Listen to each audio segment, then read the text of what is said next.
কাজী সাহেবের বিচারের বিয়ে। এক গ্রামে ছিল এক হাস্যকর চরিত্রের লোক, নাম কালামিয়া। সারাক্ষণ হাসাহাসি আর ফাজলামি করা তার স্বভাব। গ্রামের সবাই তাকে খুব ভালোবাসতো। তবে একদিন তার মাথায় ভূত চাপলো বিয়ে করব বলে। তো মেয়ের খোঁজ করতে গিয়ে শুনলো পাশের গ্রামে এক সুন্দরী মেয়ে আছে, নাম জাহানারা। কিন্তু মেয়ের বাবা বড় কড়াকড়ি।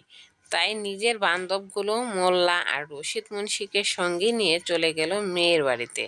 মেয়ের বাবা প্রথমেই বলল, দেখেন ভাই, আমার মেয়ের বিয়েতে 10,000 টাকা দেন মোহর লাগবে। কালামিয়া তো কানে ধরে বলে, 10,000 টাকা?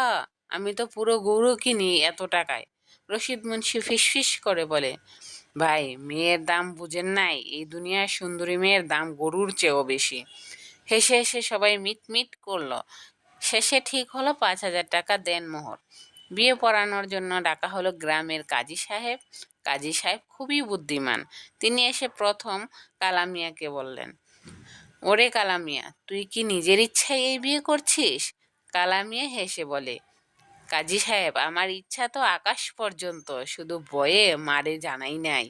সবাই হেসে উঠল। কাজী সাহেব নিকাহ পড়াতে শুরু করলেন। হঠাৎ কালামিয়া বলে উঠল, কাজী সাহেব, একখান কথা কই। ফিরে কি রে আবার?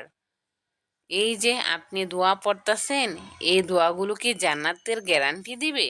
জান্নাত তো আল্লাহর হাতে, তবে ভালো কাজ করলে জান্নাত পাবে। তাইলে বইলা রাখি কাজী সাহেব, বউয়েরে নিয়ে একসাথে নামাজ পড়ুম, দোয়া করুম, গরিবদেরকে সাহায্য করুম। এ কথা শুনে সবাই মাশাল্লাহ বলে উঠল। বিয়ে শেষে যখন দেনমোহরের টাকা দেওয়ার কথা এলো, কালামিয়া রশিদ মুন্সিরে ফিসফিস করে বলে, ভাই রশিদ, দেনমোহরের টাকাটা আপাতত তুমিই দাও, পরে গরু বিক্রি করে শোধ দিমু। রশিদ মিয়া, ঠিক আছে, কিন্তু গরু বিক্রি করলে দাও, না হলে বউকে আমার বাড়ি পাঠাই দিও। সবাই এতে হেসে উঠল। কেউ আর থামতে পারলো না। পরের দিন বউ নিয়ে ঘরে ঢুকলো কালামিয়া। প্রথম কাজ করলো, বউরে দিয়া একটা ছোট্ট টুপি বানাইতে। বউ, টুপি কেন? কালামিয়া বলল, নামাজ পড়তে হইব তো, জান্নাতে গিয়ে বইল যেন আল্লাহ মাফ করেন। বউ খুশি হয়ে টুপি বানিয়ে দিল। তারপর থেকে প্রতিদিন কালামিয়া আর তার বউ একসাথে নামাজ পড়ে, দোয়া করে আর এক বাটিতে ভাত খায়। তাদের দুজনের মধ্যে অনেক ভালোবাসা মেয়ে হয়ে গেল। তা গ্রামের সবাই বলতো, দেখো, ফাজলামের মানুষটা বিয়ের পর আল্লাহ ওয়ালা হইয়া গেল। শিক্ষা। মজার মতো হলেও এই কাহিনীর ভেতর শেখার আছে অনেক কিছু।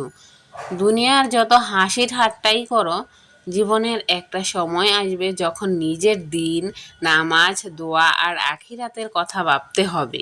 বিয়ে শুধু মজা করার জন্য নয়, বরং একে অপরকে জান্নাতে নেওয়ার মাধ্যম। এই গল্পটা ফেসবুকের টাইমলাইন থেকে নেওয়া। আপনাদের যদি ভালো লাগে আমার এই ভিডিও, তাহলে আমার চ্যানেলটা সাবস্ক্রাইব করে দিবেন। ফেসবুক থেকে দেখলে ফলো করে দিবেন। লাইক, কমেন্ট অ্যান্ড শেয়ার করে পাশে থাকবেন। আসসালামু আলাইকুম। আল্লাহ হাফিজ।